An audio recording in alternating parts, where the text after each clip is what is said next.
Assalamualaikum warahmatullahi wabarakatuh. Waalaikumsalam warahmatullahi wabarakatuh. Sebelum saya menyapa Pak Ustadz dan rekan-rekan, marilah kita panjatkan puji dan syukur kehadirat Allah Subhanahu wa Ta'ala, karena berkat limpahan rahmat dan hidayahnya kita masih diberikan nikmat iman, nikmat Islam, nikmat Islam, sehingga kita bisa berkumpul di tempat yang penuh keberkahan. Tidak lupa salawat dan salam selalu tercurah kepada junjungan kita Nabi besar Muhammad SAW berserta keluarganya, para sahabatnya, dan mudah-mudahan kita termasuk dalam golongannya. Amin ya Allah ya rabbal alamin. Sekarang mungkin saya pertama kali nih Pak Ustadz, saya menyapa Pak Ustadz Dudi Mutakin. Kebetulan beliau itu guru saya di SMA PGII, dan alhamdulillah teman-teman kita Pak Ustadz di SMA PGII Angkatan 92 khususnya senantiasa hadir di podcast Pak Ustadz Dudi, baik yang hadir langsung maupun menyimak di IG Pak Ustadz. Alhamdulillah. Mungkin kesempatan hari ini saya diberi kesempatan untuk bisa ngobrol langsung di podcast ini. Mungkin ada beberapa yang sebetulnya sering ditanyakan ke Pak Ustadz Dudi, dan mungkin pada kesempatan ini bisa disimak langsung dengan rekan-rekan yang lain Pak. Jadi ada 4 hal yang mungkin sering saya tanyakan ke Pak Ustadz Dudi. Yang pertama mungkin karena saya sebagai posisinya sudah berkeluarga Pak Ustadz, sebagai orang tua, ada kekhawatiran mengenai ibadah anak kita, terutama sholat nih Pak Ustadz. Kadang-kadang kita tuh mungkin bagi anak yang sudah dewasa, kenapa sih sering ditanyakan terus mengenai sholat? Pasti sholat ya, mungkin gitu ya istilahnya. Tapi kadang-kadang ada kekhawatiran, saya sebagai orang tua senantiasa selalu mengingatkan gitu Pak, mengingatkan anak-anak, terutama pas waktu misalnya sholat wajib gitu ya, terutama subuh. Nah, apakah tindakan saya sebagai orang tua itu bisa diterima oleh anak atau gimana ini Pak Ustadz, kira-kira untuk bisa mengingatkan anak agar dia istiqomah untuk sholat gitu lah. Masya Allah. Ini pertanyaan banyak ibu-ibu. Pertanyaan banyak saudara kita yang insya Allah. Intinya ini, wa ma'alaika illa balagul mubin. Tugasmu hanya menyampaikan dengan sejelas-jelasnya saja. Hanya itu. Kemudian adapun anak sholat atau tidak sangat tergantung dari Allah memberikan hidayah enggak kepada anak kita. Dan waspadai juga bahwa Allah akan bersama sangka hambanya. Jangan pernah kita nyangka anak kita susah untuk sholat. Insya Allah sangka kita akan menjadi doa. Ya. Amin saja, mudah-mudahan anak kita sholat insya Allah. Dan ternyata setelah kita buktikan, misalnya suatu saat Kang Iwan dapat rezeki, ya, terus anak nanya, Pak, alhamdulillah dapat rezeki, ya alhamdulillah, ini hasil sholat. Itu semua kaitkan dengan apa yang kita inginkan. Ini alhamdulillah sholat kita ternyata dalam sholat kan ada kalimat warzukni, mungkin ini, gitu kan. Sampai anak akhirnya merasa butuh untuk sholat. Tapi juga ada iklim. Kalau pengen ngajarin anak sholat ya, ada iklim yang harus tumbuh. Apa? Rasa kagum kepada Allah. Bagaimana anak mau sujud di hadapan Allah di sosok yang dia tidak kenal. Nah ini, dia lebih takut kepada bapaknya, ibunya, padahal dia tidak kenal Allah. Akhirnya dia sujud, dia sholat. Padahal dia tidak kenal Allah, kan bahaya. Kan itu ya. Nah jadi harusnya apa? Ya udah, kenali saja Allah. Kenalkan Allah kepada anak kita sampai pada akhirnya anak kita mau untuk melaksanakan sholat, bahkan rindu untuk sholat. Nah itu. Jadi ada hal yang sangat penting sekali. Pertama ya, supaya anak kita sholat, perhadirin ini kan relatif anak-anaknya semua balita ya. Karena istrinya juga masih remaja. Daun muda. Ternyangka ini murid saya, sahabat semua. Ini murid waktu di SMA. Apakah saya yang terlalu tua sekarang? Murid saya sudah berumur, atau saya dulu ngajarnya terlalu muda? Terlalu muda segalanya? Seperti itu. Jadi bahagia sekali. Sekarang saya ditanya oleh murid saya. Dulu murid saya bertanya kepada saya tentang hal-hal yang menyangkut pergaulan dan jatuh cinta. Sekarang sudah jauh lewat dari pertanyaan masa itu. Sekarang sudah gimana caranya anak sholat, itu kan luar biasa. Nah jadi pertama sekali kenalkan Allah kepada anak-anak kita. Apa? Ya kenalkan saja. Misalnya misalnya jalan kemana, Pak bagus ya, Allah teh sempurna tuh. Terus we dikalokeun. Itu lihat mobil listrik bagus gitu hurung eta sama mobil-mobil itu lain hurung kahuruan nya sugan teh hurung kahuruan mobil listrik mah kalau kebakaran susah untuk dieureunkeun. Terangkan juga itu kehendak Allah. Semua dikembalikan semua kepada Allah sampai anak kenal kepada Allah. Kalau sudah anak kenal kepada Allah, mau kamu mana? Ya kan? Seperti ketika kita mengenali seorang yang cantik, hayo teteh setiap hari pengen datang melewat rumahnya ya. Sok Mas Bet ya. Mun anu geulis di belah dinya teh pengen rarasan teh. Ya, ta Ustaz Saiful Hudaya umurna. Mun anu geulis di dinya teh pengen ngelewat ke situ kan itu. Padahal subhanallah itu kalau kita analogikan kepada keberadaan Allah itu, yang pertama itu keberadaan Allah harus hadir. Yang kedua tentunya apa sih efek daripada sholat, anak harus tahu. Anak harus tahu. Pak kenapa Papa hari ngobrol teh meni sopan gitu sama orang lain teh? Bukan sopan, kan di sholat gaya kalimat assalamualaikum. Bapak teh harus menjadi seorang yang bisa menyebarkan salam melalui pergaulan biasa. Wah, sampai anak kagum. Tentu bahasa kita yang bagus. Jangan sholat sia ku aing ketepel sia teu sholat. Diketepelna make bom atom bubuk sia. Udah. Nah itu tentang sholat. Nah, apakah salah ketika kita khawatir? Tidak, sangat tidak salah ketika khawatir anak kita tidak sholat. Karena Allah mengingatkan, wal yashal ladzina law taraku min khalfihim dzurriyyatan di'afa. Hendaklah engkau khawatir meninggalkan keturunan yang lemah ekonominya, ya, lemah budi bahasa. Ini penting sekali budi bahasa sekarang. Banyak orang pengen dapat istri tapi teu bisa ngobrol, bayangkeun. Gampang tuh sih dapat saya pengen punya suami tapi mun ngobrol bete geuleuh teu. Unggal ditanya, "Neng kemana?" Tanya. Tapi manehna hayang kawin, bisa tuh nu kitu dapat jodoh. Pan hese. Kan itu. Nah, sekarang kenalkan itu semua kepada anak-anak kita, ya. Kenalkan efek sholat kepada pergaulan, efek sholat kepada cara kerja kita, bahkan efek sholat kepada finansial. Tidak harus banyak uang, tapi tentram tanpa uang. Kenapa? Bapak tuh gak duit meni seri-seri Bapak mah nyobatna jeung Allah yang maha kaya geus teu butuh duit atuh, kan gitunya. Kenapa? Ada kerasa saat sujud terbangun rasa dekat dengan Allah, seperti itu tentang sholat. Jadi khawatir boleh, karena memang kita khawatir dia tidak sholat, tapi yang harus jadi catatan Kang Iwan, anak kita tidak minta lahir. Ketika dia lahir, tolong bawa ke surga. Kita jangan egois memberikan iklim yang membuat anak jadi ahli neraka. Hati-hati itu. Ya misalnya suami istri berantem di depan anak, itu membuat anak mengeluh ya. Akhirnya muncul karakter beda. Seorang anak memecahkan gelas digaplok sama ibu. Plak!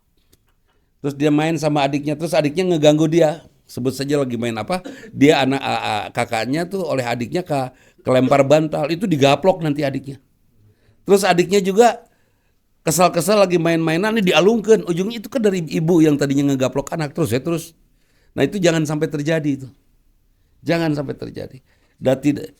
Punten Mang Acut, Mang Ojos, ada nggak sih bapak yang galak menghasilkan anak yang baik? Ada, tapi kesempurnaan kebaikannya tidak sesempurna mereka yang dididik dengan kebaikan. Itu kita bab sholat. Siap. Mungkin memberitahu anak juga mungkin dari dari orang tuanya mencontohkan juga ya Pak. Termasuk misalnya anak nyuruh sholat ke masjid tapi bapaknya ke masjid gitu kan. Mungkin bukan hanya ke masjid, misalnya sholat subuh ya. Sholat subuh pas bapak berangkat ke masjid untuk sholat subuh teh, rumah teh udah bersih, udah rapi. Malah air kopi udah ada, air minum udah ada buat anak-anak. Pas anak bangun teh udah ada semua. Malu meureun. Ada bapak bangun tidur berangkat ke masjid, rumah acak-acakan, padahal kenapa tidak? Beres tahajud, setelah tilawah beberes dulu lah. Istri gak usah dibangunin, beberes dulu. Siapkan segala sesuatunya, udah ke masjidnya rumah sudah agak enakan gitu. Dan saya pikir bapak bener tuh teh. Bener tuh gitu, Mang Andi. Benernya, kudu nama gitu. Iya mau balik di masjid gogorokan. Yang mau boga pamajikan, ima apa bola tak ya. Punten. Tugas siapa? Beberes rumah. Bapak Ibu?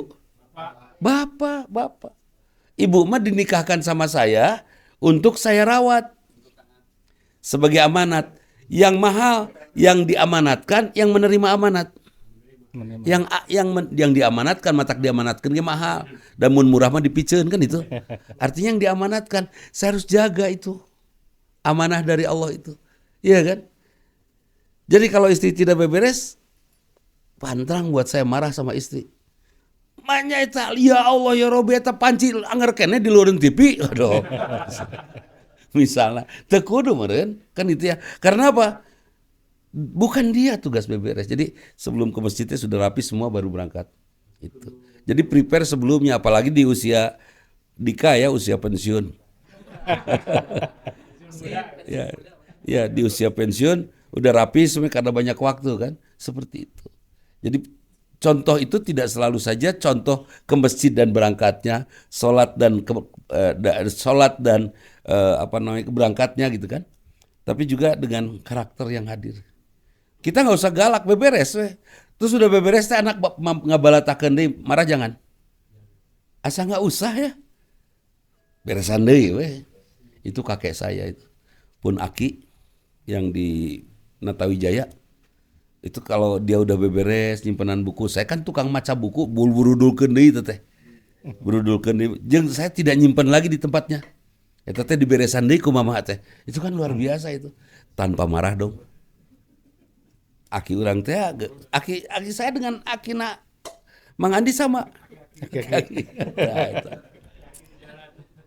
Baik Pak Ustadz. Ini pertanyaan kedua yang sering juga saya tanyakan ke Pak Ustadz. Jadi karena kesibukan orang tua nih Pak, terutama suami istri mungkin ya. Karena mungkin secara tidak sadar ada hak dan kewajiban yang sama-sama kita tidak penuhi gitu Pak Ustadz. Nah kira-kira untuk apa ya, kan takutnya kewajiban sebagai suami tidak dilaksanakan atau misalnya kewajiban istri tidak dilaksanakan. Seperti apa yang terlewatkan? Ya mungkin banyak lah Pak Ustadz ya, tapi kadang-kadang kita biar tidak kena dosa, misalnya kita sama-sama saling memaafkan, misalnya karena ada kewajiban kita yang tidak dilaksanakan gitu ya. Gini, kenapa ada sholat sunat dan kenapa ada tahajud? Untuk melengkapi semua kekurangan dalam sholat wajib. Iya kan? Jadi kalau baru sholat wajib saja, tidak sholat sunat, kalau ada kekurangan masih negatif itu, masih minus. Jadi harus ditutup dengan sholat-sholat sunat, ditambal. Nah kalau kita kewajiban banyak yang tertinggal dalam rumah tangga karena istri sibuk, suami sibuk, lakukan hal-hal yang sunat. Tidak salah lah kalau bapak ngariung dengan anak-anak sekedar ngaleng gitu kan. Memeluk anak, sekedar mencium kepala anak meskipun anaknya sudah besar. Ya saya masih melakukan itu. Cekelan kepala anak udah dipegang itu dikecup. Dikecup atasnya terus dagorkeun. Ya pokoknya gitu lah. Jadi yang wajibnya tidak bisa penuhi dengan yang sunatnya. Seperti itu. Mang Andi belum berkewajiban untuk berzakat misalnya. Terus apa yang bisa Mang Andi lakukan? Bersedekah kan itu. Seperti itu. Boleh kita maafkan, tapi coba kita ganti dengan sesuatu yang sunat. Dan yang perlu diwaspadai ini harus terus-terus kepada kita semua ya, kita semua. Laki-laki yang suaminya, yang istrinya kerja, tolong selalu doakan kepada Allah tentang kebaikannya dan ya mintakan ampun. Ya Allah ampuni istri saya kalau seandainya di tempat kerjanya dia melakukan kesalahan. Misalnya karena urusan dinas, ngobrol dengan teman, dengan dosen misalnya, sesama dosen dengan laki-laki misalnya, istri dengan laki-laki, nggak ada apa-apa, netral semuanya, nggak ada apa-apa, hanya urusan dinas dosa tuh. Nah, kata Rasulullah, kalau kamu melihat wanita, cukup satu kali kamu lihat, jangan yang kedua kalinya karena yang keduanya dosa. Artinya ngobrol gitu dosa tuh. Sebagai bu guru tuh, ngobrol dengan teman dengan kepala sekolah laki-laki dosa tuh. Ya sebut tengicep tapi ngaliak seeuting. Coba. Dosa. Nah karena dosa mintakan ampun kepada Allah. Mungkin itu dosa yang tidak terasa dan mudah-mudahan dosa kecil cukup diselesaikan dengan istighfar ya. Mudah-mudahan. Bisi hilap ya kepada bapak-bapak yang semuanya yang istrinya kerja, mintakan ampun kepada Allah untuk kekasih tercinta supaya tetap berkah di sepanjang karirnya seperti itu. Ya. Terima kasih Pak Ustadz. Ini ada pertanyaan ketiga lagi nih Pak Ustadz. Kadang-kadang gini Pak Ustadz, kalau dalam ada kesulitan misalnya dalam dalam benak kita tuh kadang-kadang yang terbenak atau tersirat itu manusia gitu Pak. Ah tenang we ada iya nangken ulungan ke kita gitu misalnya. Padahal kan itu udah termasuk musik juga ya Pak Ustaz. Oh, Masya Allah. Kemusyrikan itu jangankan kita tergantung pada orang. Sholat untuk sesuatu aja, musyrik. Kunaon ente tahajud, isuk ayo ujian, kan itu. Kunaon ente aina sholat duha meni getol gitu, sholat duha unggal jam. Wah, sholat duha unggal jam. Iya, mau ngelamar saya takut gember misalnya kan, itu sudah musyrik. Hati-hati musyriknya mungkin kecil ya, tapi itu sudah menduakan Allah, sudah menduakan Allah. Nah, kemudian apakah sekarang saya mengandalkan orang lain itu bagian daripada kemusyrikan? Bisa jadi, ya bisa jadi. Tadi saya ngobrol sama Mang Elan, mana Mang Elan? Saya ngobrol sama Mang Elan, hadir Mang Elan. Tuh, saya tuh mengandalkan dia gitu kan. Saya berharap dari dia saya dapat fee gitu kan, dari hasil kerja saya. Tapi saya nggak dapat, jadi kehel kan itu. Ya sudah. Apa masih terus boleh saya membantu dia? Saya katakan bantu aja. Kita melakukannya karena Allah bukan karena fee kan itu. Ya sudah, masalah fee-nya biar Allah saja ngatur kan itu. Nah itu. Jadi silakan harapkan dari dari siapapun. Tapi ketika Allah memberikan takdir kepada kita yang berbeda dengan harapan kita percaya takdir buruk, takdir baik itu semua dari Allah, serahkan semua kepada Allah. Nuhun ya Allah, kan itu. Sampai suatu saat ada teman saya, bongkar pisan, saya tidak tahu kerjanya apa. Dia ngasih sama saya souvenir. Pas dibuka teh artos. Wah, gegepokan itu. Saya tutup lagi tuh. Gepok tuh gitunya. Itu mah keprok teh. Itu saya langsung minta orang untuk anterin lagi. Kenapa? Karena saya nggak ada, dia datang ngirim. Akhirnya dianterin lagi, dia nanya, nah betul, saya lagi nggak butuh, tolong jangan ganggu hati saya untuk jadi mencintai dunia gara-gara itu, ya. Jangan ganggu hati saya jadi mencintai dunia gara-gara itu. Saya kembalikan, beres. 3 bulan dari situ ditangkap sama KPK dia, OTT naon? Operasi tangkap tahun. Gedenya tahunan ditewak. Itu kena OTT.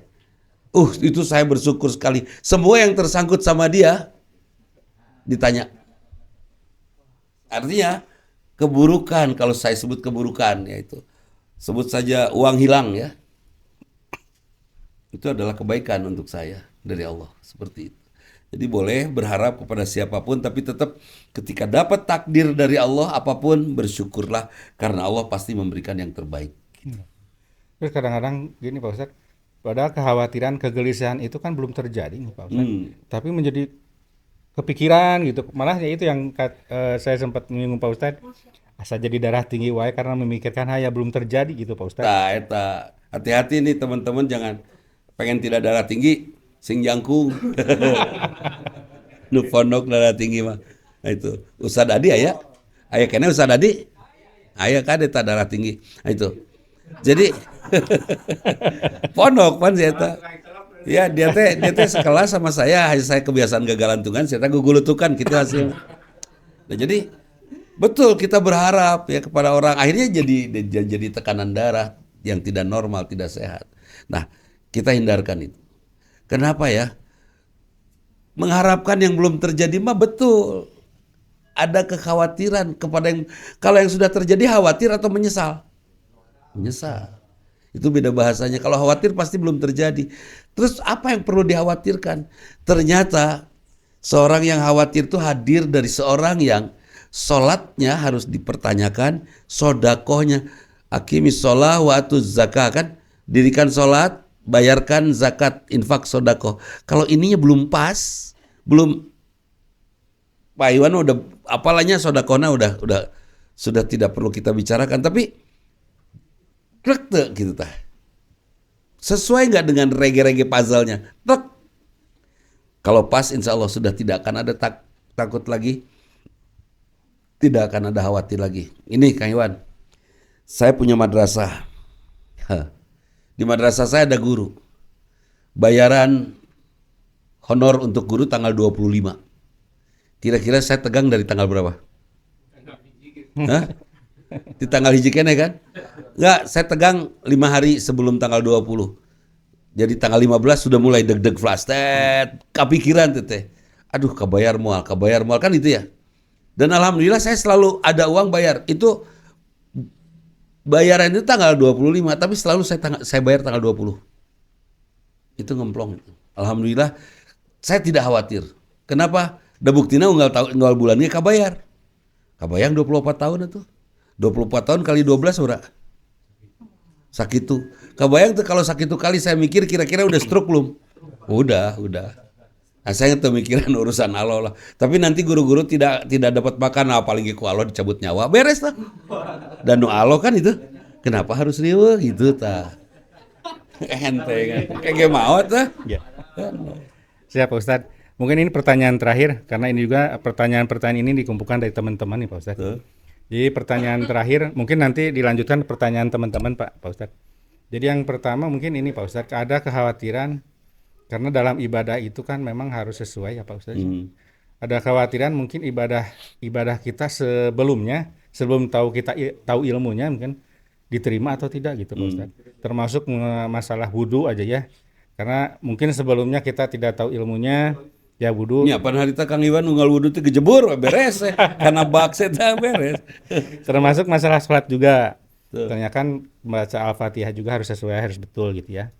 Nah, apakah ibadah kita sebelum tahu ilmunya apa diterima atau tidak? Karena kan mungkin umur segini ternyata kita sudah bisa mengukur lah ibadah yang sudah tahu ilmunya tuh berapa tahun gitu, tapi ternyata lebih banyak yang kita tuh ibadah tidak tahu ilmunya gitu Pak Ustadz. Nah, kira-kira gimana ini Pak Ustadz? Ada Ini luar kekhawatiran juga biasa ya.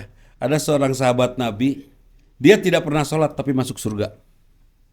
Percaya itu? Ayah itu teh. Dia syahadat sekarang, dia perang maut teh can sholat tah. Artinya apa? Padahal dia sebelumnya kafir. Fama ya'mal misqala dzarratin khairan yarah. Barang siapa mengamalkan sesuatu kebaikan, Allah akan membalasnya. Dulu wudhu karena pengen apa? Karena pengen sholat kan? Akan sholat maka berwudhu, tapi wudhunya tepas tidak sesuai dengan sunnah Nabi. Kira-kira diterima nggak ku Allah? Allah yang menggerakkan kita berwudhu. Dan Allah memberikan proses perjalanan perbaikan. Kalau Allah tidak memberikan, sekarang kira-kira Kang Iwan masuk surga mual? Diyakini dengan ilmu. Ke surga mual? Ke surga buktinya apa? Diberikan proses perbaikan sampai sekarang tahu kan itu. Mun Kang Iwan tidak akan masuk surga, amalan mau beres-beres teh. Mau dibenerkan kekeh we wudu teh kejebur siga baheula. Ka kamar mandi ngeralap kana bak beres gitu kan. Gitu. Mungkin ya. Jadi ternyata urusannya kenapa Masbet sekarang makin hari makin baik? Karena Allah menuntunnya ke surga. Iya kan? Dan kalau Masbet tidak dituntun ke surga, meureun Masbet teh siga nu harita we. Naik motor sok bari mundur. Ya kumaha we gitu kan. Seperti itu. Jadi, kita sekarang melakukan kebaikan karena kita memang diterima oleh Allah. Nah, sekarang apakah ibadah-ibadah kita yang dulu urang bahasa eta salat subuh 3 rakaat teu apal urang. Tahajud urang jam 11 beurang. Teu apal. Terus puasa teh urang teh mimitina ti jam 8 ke jam 8. Da teu apal. Nya orang saum Senin Kemis unggal poe kabayang tuh. Karena teu apal, Allah tuh tidak akan menghilangkan. Sepanjang kita tidak tahu, tidak ingat, tidak sengaja, itu tidak apa-apa. Kerpoek, tahu-tahu kita teh peluk aja, terus menciumi, kita pikir istri. Kernyuman istri gitu teh karasana bauna beda pas brai teh ternyata Pak RW. Paingan janggotan. Dosa tuh. Ente deker poek teu dihaja. Nya kan kacil. Lain teh keur musyawarah RW gitu. Lain di rumah, keur musyawarah RW di kantor RW gitu. Seperti itu. Jadi itu teu dihaja mah teu nanaon. Yang nanaon teh nu dihaja. Muta'amidan, sengaja ya. Terus tahu. Terus ingat malah. Kita tahu bahwa dalam sholatnya Al-Fatihah harus tartila ya, harus kalem. Bismillahirrahmanirrahim. Alhamdulillahirabbil alamin. harus kalem. Padahal tahu bahwa tartil itu perintah Allah. Terus orang teh salat ngahaja. Kira-kira malah kakara irina siratal mustaqim. Amin. Nya sok atuh. Bener. Kira-kira diterima nggak Al-Fatihah itu? Enggak, karena kita sudah tahu dengan sengaja kita lakukan kesalahan. Itu. Jadi sahabat semua yang kira-kira belum tahu tidak apa-apa. Dulu saya teh dalam pergaulan teh saya nggak tahu. Saya dengan teman sekolah teh di SMA teh silih kaleng, perempuan laki-laki. Teu apal sugan teh teu dosa daeueuna naon urang mah. Nya teu naon sih, udah da teu apal. Mun apal bahaya, itu kan. Da bahaya teh. Jadi mending teu apal atuh nya sok hirup dalam ketidakapalan, hidup cilepeung abadi. Mau gitu hidup cilepeung abadi? Pan henteu meureun seperti itu. Nah, jadi tidak sengaja, tidak ingat, tidak apa-apa. Orang teu diajak Noel si eta arepe ke Jelegur. Noel langsung siga ya da teu dihajaknya kumaha tuh. Saya juga ini juga jadi kata maaf untuk anak-anak di rumah, cucu di rumah. Kalau dia melakukan sesuatu, merusak sesuatu di rumah da teu dihaja karena dia tidak tahu. Anak-anak teh main berenang ngucurkeun ke tengah rumah cai kukieuan. Urang teh cicing. Ya saya diam. Udah beresan dipel dan lain siga nu banjir gitu. Marah jangan ke cucu seperti itu. Dah apal, dia mah tidak tahuan kan ya sudah biarin aja kan itu. Eta Kang Iwan. Siap, haturnuhun Pak Ustadz. Rekan-rekan yang di sini mau ditanyakan langsung. Mang Andi, enggak Mang Andi? Mang Ojos? Adika bade naros? Belum ada. Macet? Tidak naros teh ngarti pisan. Ngarti pisan atau holea mikir.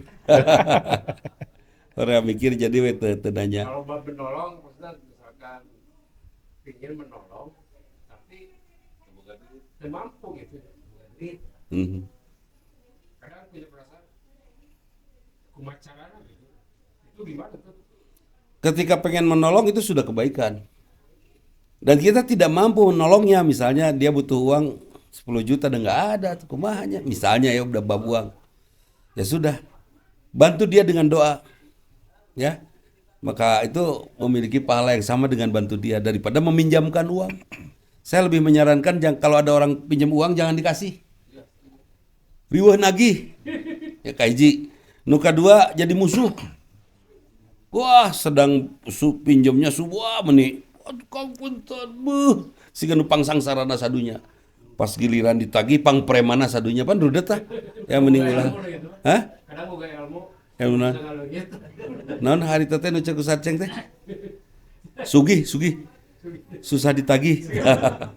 Jalmi sugih itu. Jadi insyaallah bantu dengan doa. Dan usahakan nanti sering di jalan kan, ngelihat orang kan di jalan, doakan. Ya Allah, solehkan dia. Jadikan dia ahli surga. Terus saya doakan seorang-seorang. Insya Allah dijawab.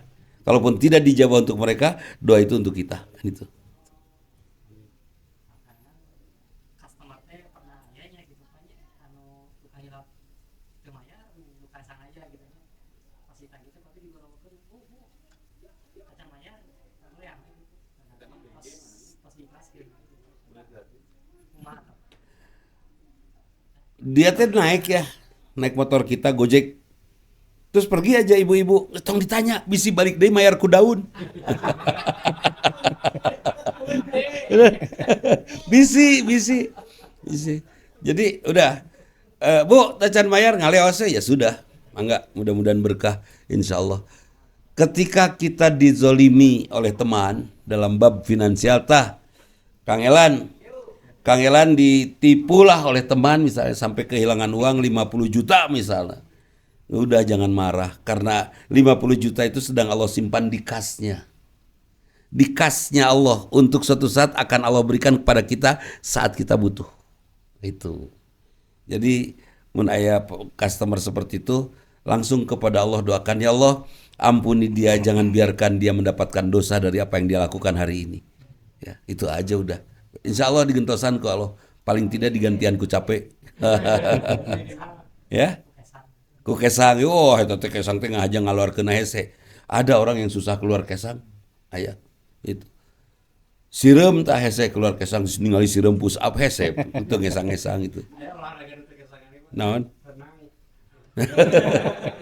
Yang favorit nya nguseup hirup nu tara majunya tukang nguseup gitu. Nya maju nggak kejebur. Baik, ada yang lain? Kalau tidak ada, di sini masih ada Ustadz Isan yang bisa kita minta ilmunya karena kita juga butuh. Karena dia udah 12 minggu nggak datang. Kita udah kangen ya. Mohon, Kita sono dari Pak dulu Ustadz. ya, betul. Mangga di closing, Sad. Baik, terima kasih rekan-rekan yang telah hadir pada kesempatan ini. Alhamdulillah ini kesempatan berharga bagi saya karena telah diberikan kesempatan untuk ngobrol langsung dengan Pak Ustadz Alhamdulillah. Didi, juga rekan-rekan alumni PGI yang masih ada waktu nanti setiap Selasa bisa hadir langsung di sini. Terima kasih. Baik, kita tutup dengan membaca hamdalah. Alhamdulillahirabbil alamin. Terima kasih. Assalamualaikum warahmatullahi wabarakatuh. Waalaikumsalam warahmatullahi wabarakatuh.